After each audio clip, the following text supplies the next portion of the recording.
Right now Telangana భవన్లో RS Praveen Kumar మాట్లాడుతున్నారు. లైవ్లో చూద్దాం.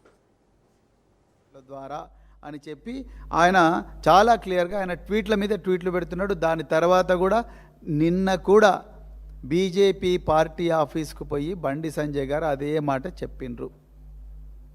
కానీ ముఖ్యమంత్రి గారు మాత్రం ఇవాళ ఒక కొత్త అబద్ధాన్ని మరి మన ముందరకు తీసుకొచ్చిండు. ఏంటంటే మేము బండి భగీరథ్ను మేము అరెస్ట్ చేశాం, ఆయన లొంగిపోలేదు అని అంటున్నాడు. మరి ఇప్పుడు ముఖ్యమంత్రిని నమ్మాలనా, కేంద్ర హోంశాఖ సహాయ మంత్రిని నమ్మాలనా? ఇలా మరి సైబరాబాద్ పోలీస్ కమిషనర్ ఒక ప్రెస్ నోట్ రిలీజ్ చేశారు. ఆ ప్రెస్ నోట్లో మేము మరి ఈ బండి సాయి భగీరథ్ మీద 8వ తారీఖు నాడు కేసు అయింది.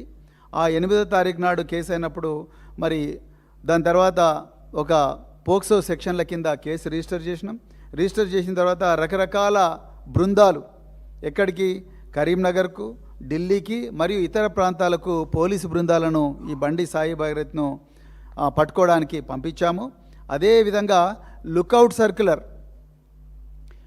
సర్క్యులర్ కూడా ఇష్యూ చేశాము అని చెప్తూనే ఆయన ఏమన్నాడు, ఈ ఎస్ఓటి టీము సైబరాబాదు మంచిరేవుల గ్రామం దగ్గర ఒక టెక్ పార్క్ అని ఉంటుందంట. ఆ టెక్ పార్క్ దగ్గర నార్సింగి పోలీస్ స్టేషన్ లిమిట్స్లో అరెస్ట్ చేశాము.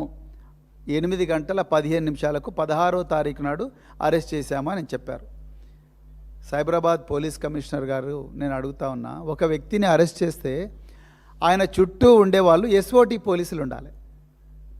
ఎస్ఓటి పోలీసుల పహారాలో, లేకపోతే ఆలివ్ గ్రీన్ దుస్తులు వేసుకున్న కమాండోల పహారాలో, పోలీసు వాహనాల్లో ఆ నిందితుడిని పోలీస్ స్టేషన్కు తీసుకొచ్చి అక్కడి నుండి అరెస్ట్ కార్డు ఇష్యూ చేసి, ఆ అరెస్ట్ కార్డు ఇష్యూ చేసిన తర్వాత ఆ నిందితుడిని డాక్టర్ దగ్గరికి తీసుకుపోయి, ఆ డాక్టర్ దగ్గర తీసుకుపోయిన తర్వాత ఆయన మీద మెడికల్ టెస్టులు చేసి అప్పుడు మేజిస్ట్రేట్ దగ్గరికి తీసుకుపోతారు. అది పోలీస్ మాన్యువల్ చెప్తా ఉన్నది.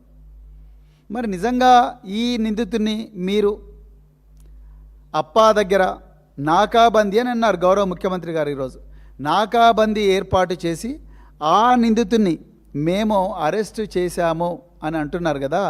నాకాబందీ ఏర్పాటు చేసినప్పుడు ఆ నాకాబందీలో ఉండవలసిన వాళ్ళు పోలీసులు.